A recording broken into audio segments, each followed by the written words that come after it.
Hello, I am Suzanne Spooner, and this is an official QHHT session segment.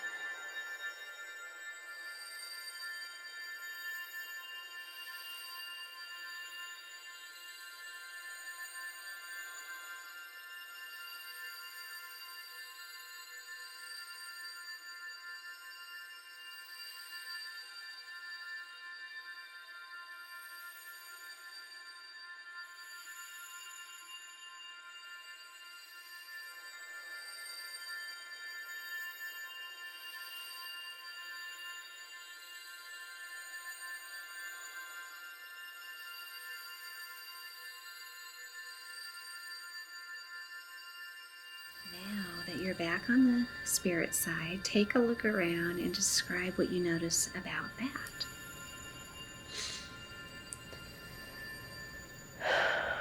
There's a lot of light. Tell me more. Just a lot of like purple and blue light.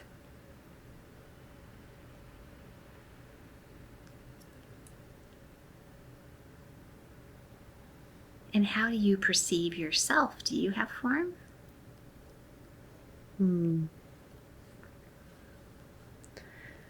Kind of. It's more just energy. And now that you're back, do you get a sense of what you'll be doing there? Just there to just hang out for a while. Are there others with you, or are you on your own?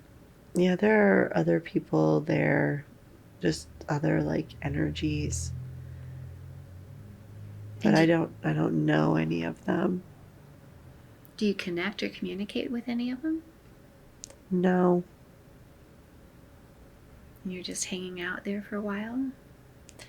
Yeah, it's just like a rest stop. Okay. And once you're done with your rest stop, then what do you do?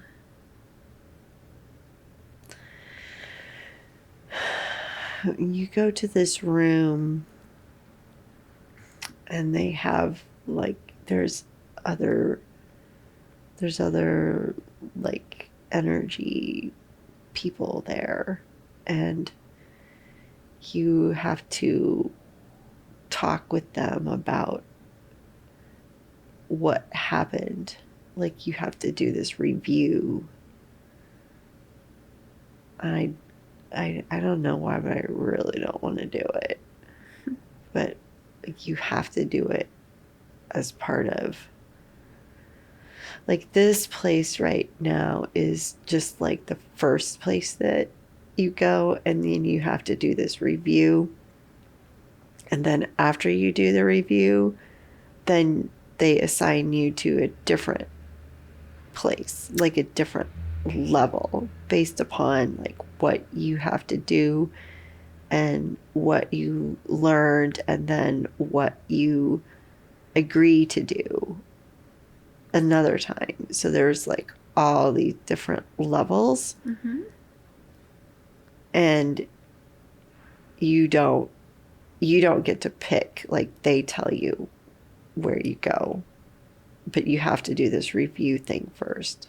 So walk me through your review. Tell me what that's like.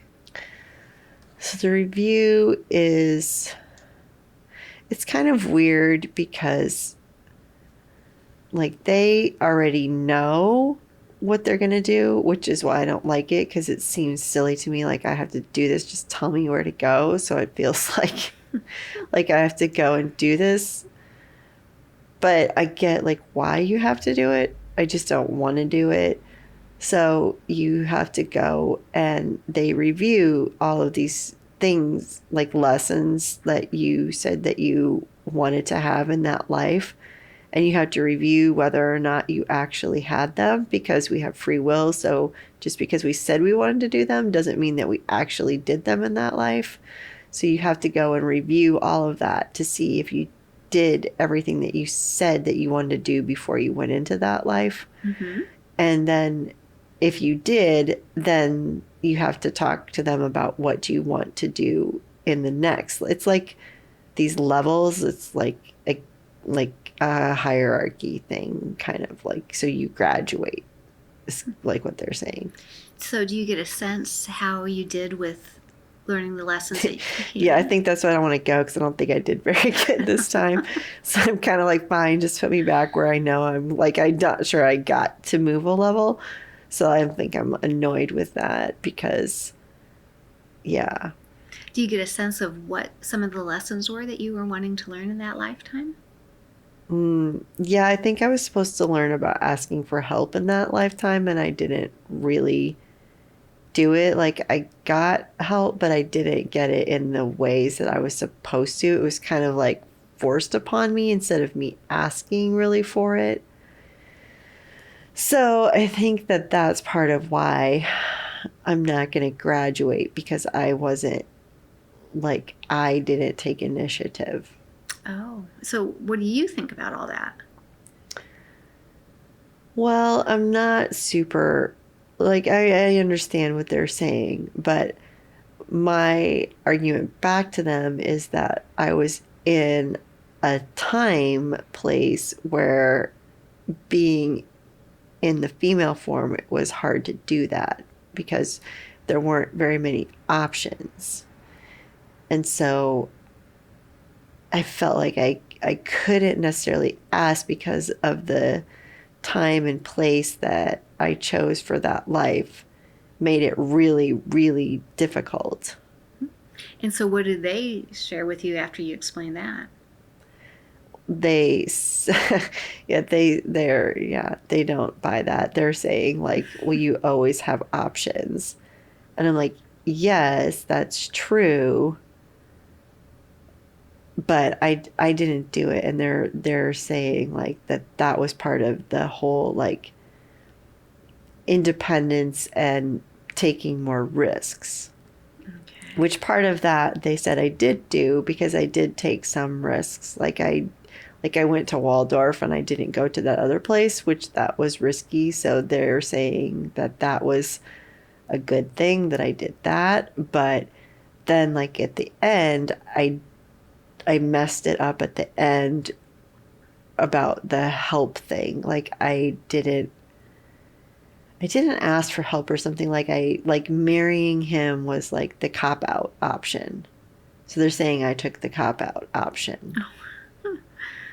But and that's where I'm saying like that there weren't options, and they just keep telling me that there were, and I don't know what they yeah. So I passed part, but I didn't pass part. Okay. And so when you get done with your review, then what do you do then? So then you have to like kind of wait for them to tell you what level you're going to. And I think I'm on like level 3 and I want to go to level 4. But that still feels like really low, because I think there are people that are like on level like 8, 9, and 10. And so I'm kind of like, I'm never going to get there. So what is ultimately decided? So they decided that since I did part of it, that I could go to the next level, but I had to then like sign up to redo part of that lesson. So it's like I am at level 4, but in order to get there, I had to agree to like take on like a harder task than next time. So that's a little worrying, because I'm like, oh boy, this could not go well, but at least I got to the next level. Okay. Do they give you ideas of how you're going to be learning that lesson? Not yet. No. You have to like you have to they say like that you have to go to the library, Oh. and you have to work with the person like that's doing your records to figure out how you can do this the next time. But that's the hard part, is like you figure it out, but then you forget. Right. Well, let's do this. Let's go to the time when you're at the library with the person and with your records and describe for me what you guys are doing then. So we're sitting in the library and we're looking at at my book, at the big book. And the librarian, yeah, he's kind of funny because he doesn't understand why I'm there either. Because he says that I've actually done all of the lessons. So he doesn't understand. And he's kind of laughing like, I don't know why you're here. And I'm like, I don't know why I'm here either. So we're trying to figure out, like, why I have to do this, like, all again. Because my book is, like, big. Tell me about your book. What do you notice about it? It has gold edges on it, and it's thick, and he's like sitting flipping through it, and he's showing me like, see, look at all this, look at this and this and this, and like showing me like everything. And it's kind of like in the middle of the book, and he's saying like we have to write more stuff yet. And I don't really understand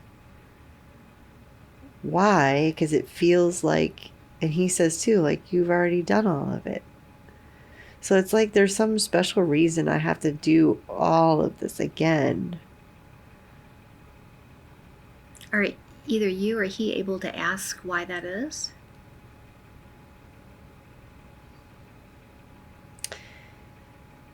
He says that he thinks it's like a special order that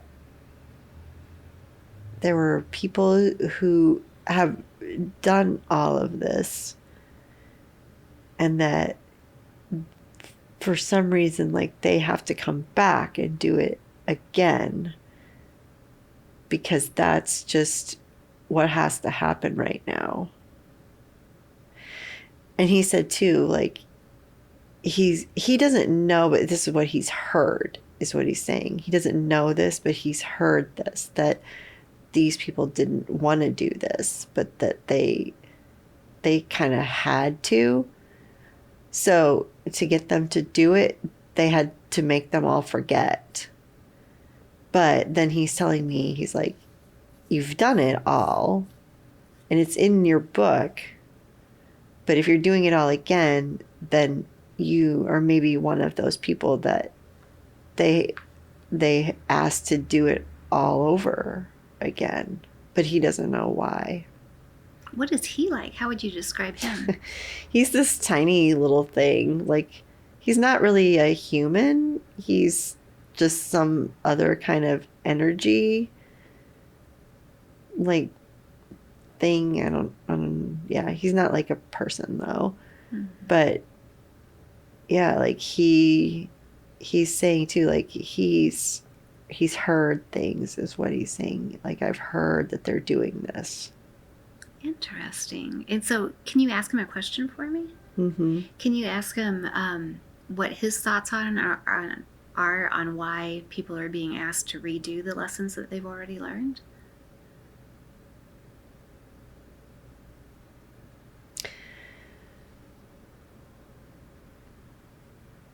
Yeah, he's saying that they're being asked to redo them because everything right now is more complicated and more complex.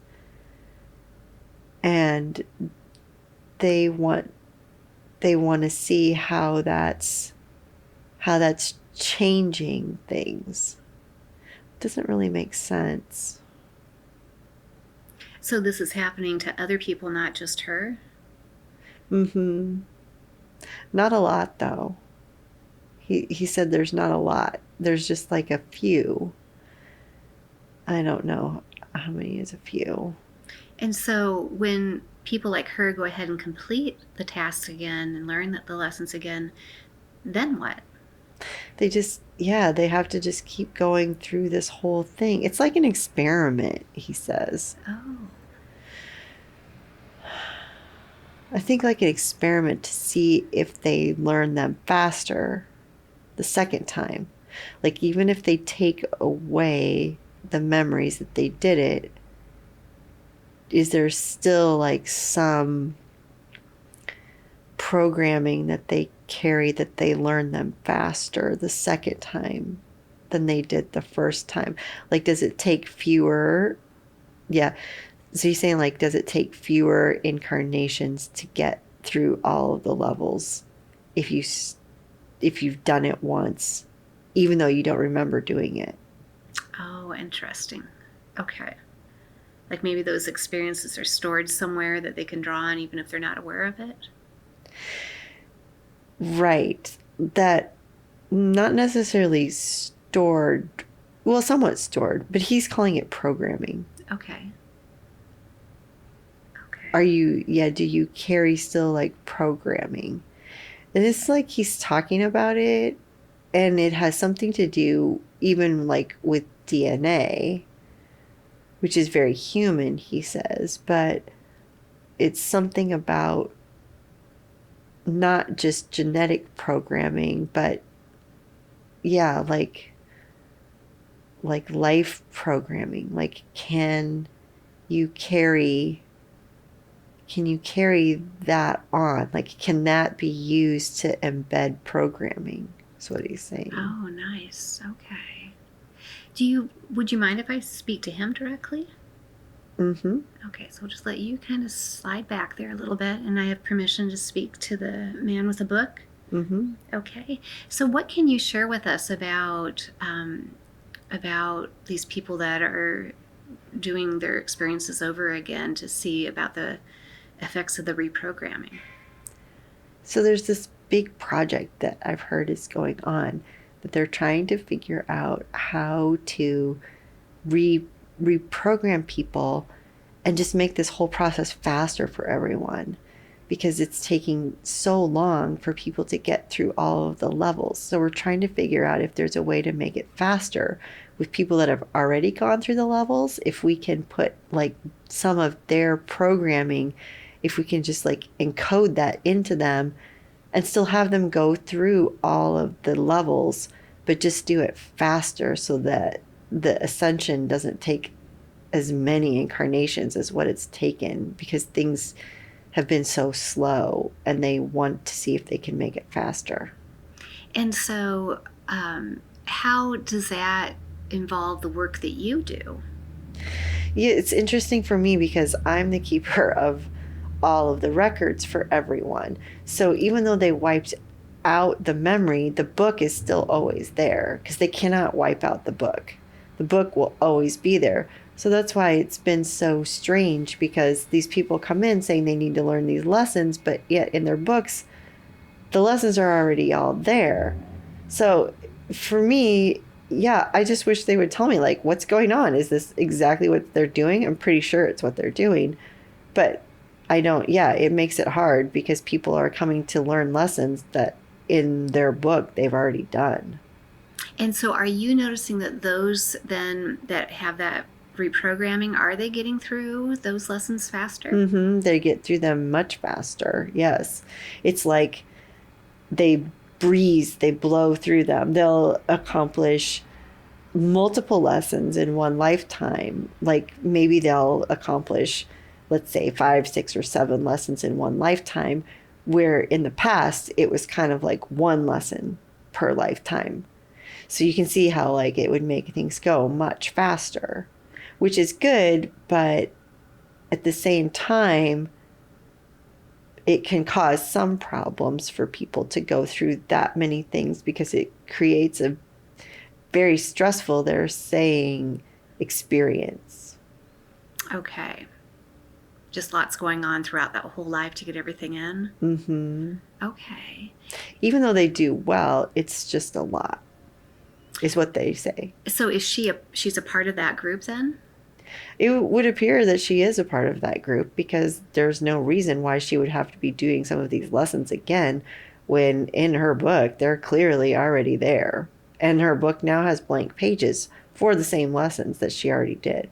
Oh, that's interesting. So those blank pages get added for the new ones that are coming in, the new lifetimes and lessons. For the people that I've seen with this, yes, they've got, it's like the book was finished, and then now when we open it, it's only halfway finished and the back half is blank.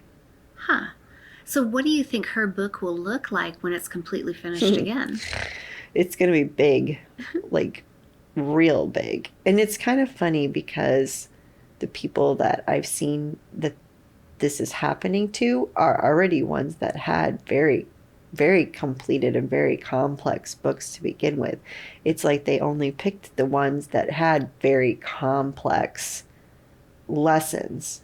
Like they wanted to get the most of their programming, like that their programming was superior for some reason. Mm-hmm.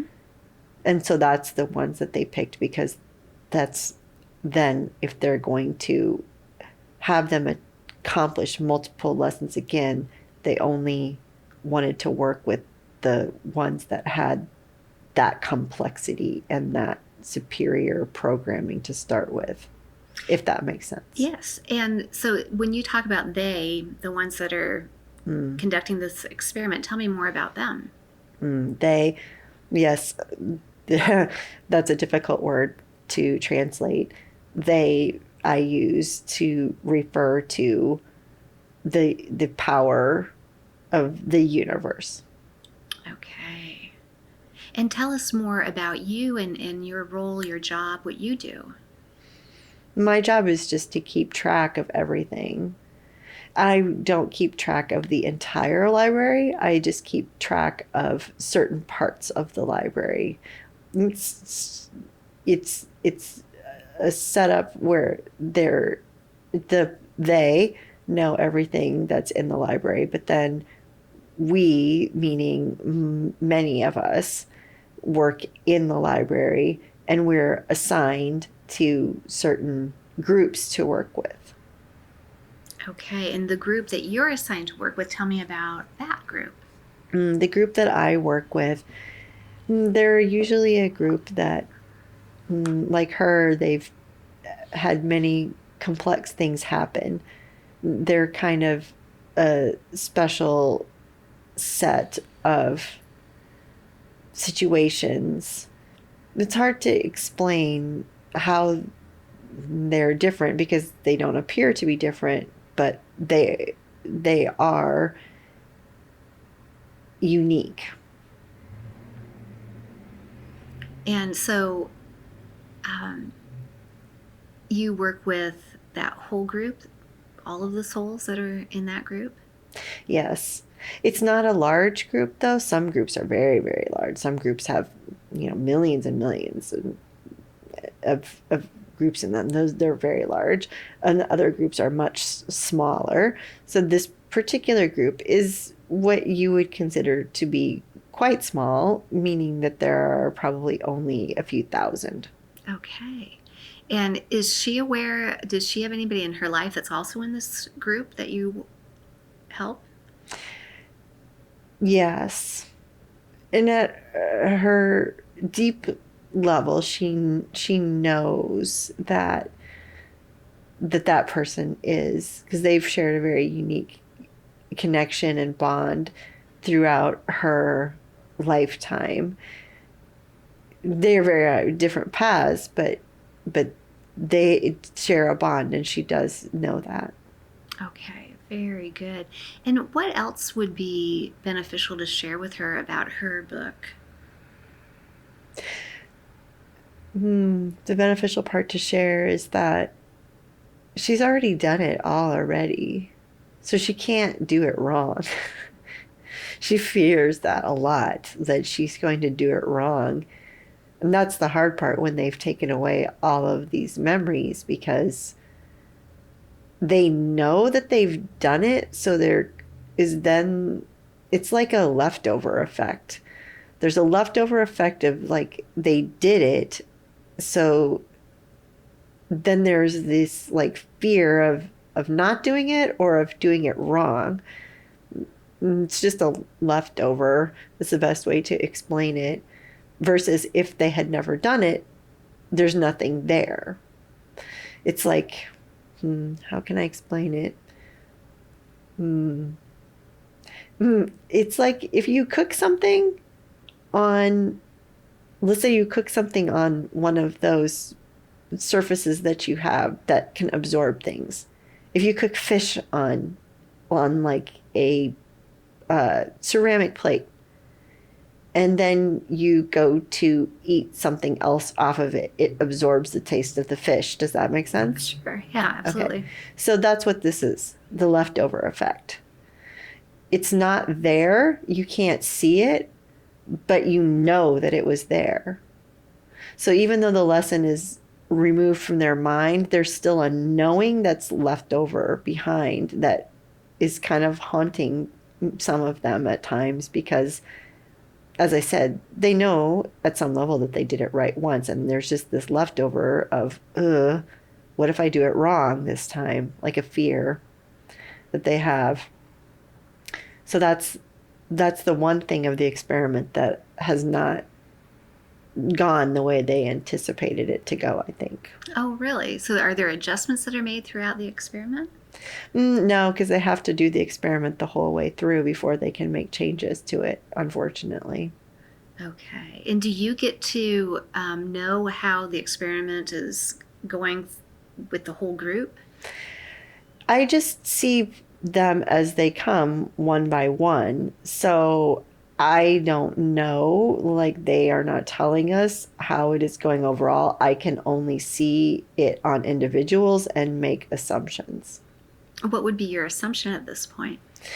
My assumption is that for the most part, it's going as they want because people are going through multiple lessons in their lifetime. So it is going faster. The only negative I see is this leftover effect. And so when she came into the current life, what lessons was she hoping to learn or relearn again? Yes, the relearning lessons. She's had multiples of them. She has learned the one of, what is the word to explain? With her father, as an example, she did not live in the past about that. There was nothing to be done after that. So she easily moved through that of not having regret, saying what you want. That was one that was very easy actually for her to accomplish without much difficulty at all. The other lessons have also been good. She's learned the lesson of independence. That was done easily. She's learned others fairly easily as well. The one that she is having the most difficulty with is the lesson of trust. And why do you think it's more difficult for her to learn the lesson of trust? We don't always get to see why. Unfortunately, I don't get to see that side of it for her. Okay, understood. And so, do you have a name or a title that you go by? We're not big on titles. Yeah. What else can you share with us about your work that you do? What do you love about it? I like my work. I was assigned to work here. I like to have the individual contact with each person because it's generally good. I get to help them. And that's why it's a little bit frustrating right now with this experiment because I can't see all sides of it. And I see their frustration when I tell them that they've already learned these lessons. I don't know why they told me. They never told me I couldn't tell them. I don't know why, because that would seem weird, but they probably forget when they come back into the lifetime, though. probably, yes, you're right. So that's the only frustration right now, is that they're coming, and normally we're just getting to write, oh, this is the lesson and this is what happened, and process through it all. But now when they come and I say, well, you've already done that, that makes it harder for them to understand why they are having to do it again. Because, like I said, they didn't really want to do this, but they were told they had to. Okay. Interesting. Okay. So are the souls that are in your group, are they all doing lifetimes on Earth? Are they going other places as well? Most are on Earth, some are going to other places, but Earth is the place that we prefer to have them go to because of free will. Okay. Kind of adds another layer of interest with that experiment too, I would imagine. Well, it does. And Earth is a unique place because of everyone having free will. You have to understand this is different in other places. But here, everyone has free will. So their decisions are not solely their own, because everyone that they interact with also has free will. So it changes the complexity and the dynamic of it immensely, because you aren't making decisions in a vacuum. Every decision you make affects everyone else. It's like a giant Jenga game. Right. All right. Anything about that you want her to know more about? She's aware of that. She's very aware of that. Sometimes so much so that she changes her decision because of how she wants to impact others. She's done that a lot, actually. And do you have any advice for her for when she does that?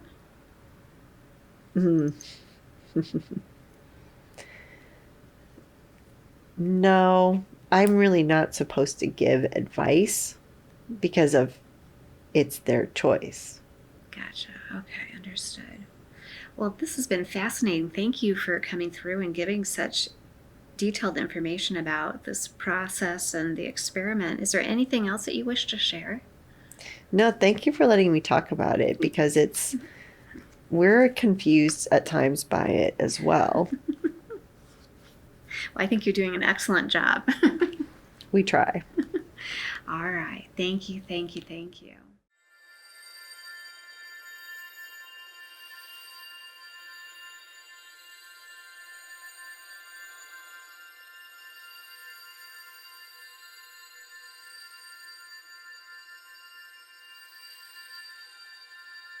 And there must have been a reason why she decided to incarnate at this certain time on Earth when there's so many changes going on. What can you share about that? Again, this was not necessarily her choice. This was part of the experiment of the group. Okay. So it wasn't necessarily her choosing to be here. She did choose to be female, but not necessarily that she wanted this assignment. Okay. And the group, are they all on Earth at this time? Yes, most of them. A few are other places. Okay. And from your perspective, how are things going on Earth right now? It's very interesting. This group that is here, I believe the record keeper explained that they are working with programming, and how potentially programming can be laid onto DNA. So it's early in that experiment to know, but if it is successful, it could mean rapid changes for those that are here. Okay, so you think, so that must be the great part of that experiment, is trying to speed up the growth of the souls? Yes, as they talked about with the different levels, and I believe she was unclear as to how many levels there are, but many is a safe estimate.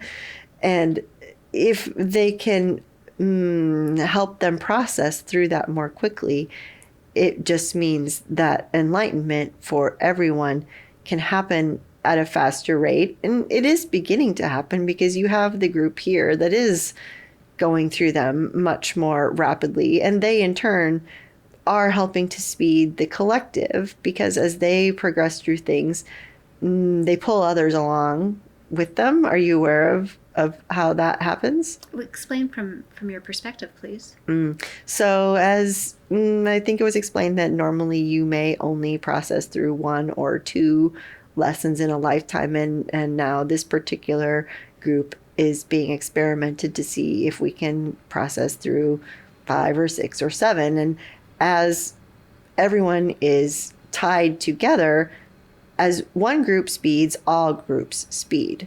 Not at the same pace, but as this group is moving through things more quickly, they are helping to pull everyone more quickly. Kind of just accelerates the whole? Correct. Okay. Now, I've heard a concept like that before, called imprinting, where if somebody needs some life experience that their own soul hasn't had before, that they can be imprinted with another's. Yes. Is it similar to this? Yes, this is very similar to what was being explained as like the leftover issue. Basically, imprinting is kind of creating that leftover issue for someone else. Okay. And they can pull from that experience for the skills that they need to move forward in that life, then? Yes, correct. So the example we give sometimes is that everybody thinks that somebody's been Cleopatra. But what you're saying is they're imprinted or programmed with that lifetime to draw on the characteristics of a strong female leader, perhaps? Yes, that is the general concept of it. What leftovering, how that would relate to that is why multiple people may say that they were Cleopatra, for example, is maybe there was someone that obviously they were Cleopatra.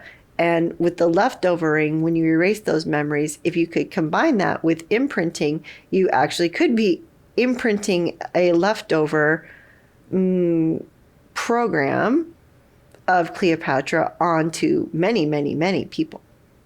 Okay, I just really want to understand this. So the difference between leftovering and imprinting would be what? Leftovering is the experience itself. Imprinting is taking that experience and putting it onto that DNA, we'll call it. Okay, and then the programming, is that the same as the leftovering? Yes. Okay, very cool. Thank you so much. I love getting this new information. Thank you. Anything else about that that's important for her to know? Not at this time. And is there anything that she didn't ask today that you wish she would have?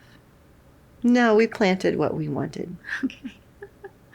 Okay, and let me just think here. When she decided to have this appointment, what was it that you hoped that she would receive from it? We hoped that she would just receive a greater sense of peace. Part of that was accomplished in making the appointment because she was very frustrated at the amount of time it would take to have the appointment, which was really the beginning of setting in motion of peace, acceptance. Okay, okay, so interesting. Okay, thank you for that. For her, that ties to control, which is another issue for her. So it was very good for her to have to step back and accept. That would take a little while before her appointment came around? Yes. Okay. Everything was in good timing, though, for her? Perfect timing. Okay. Okay, good to know.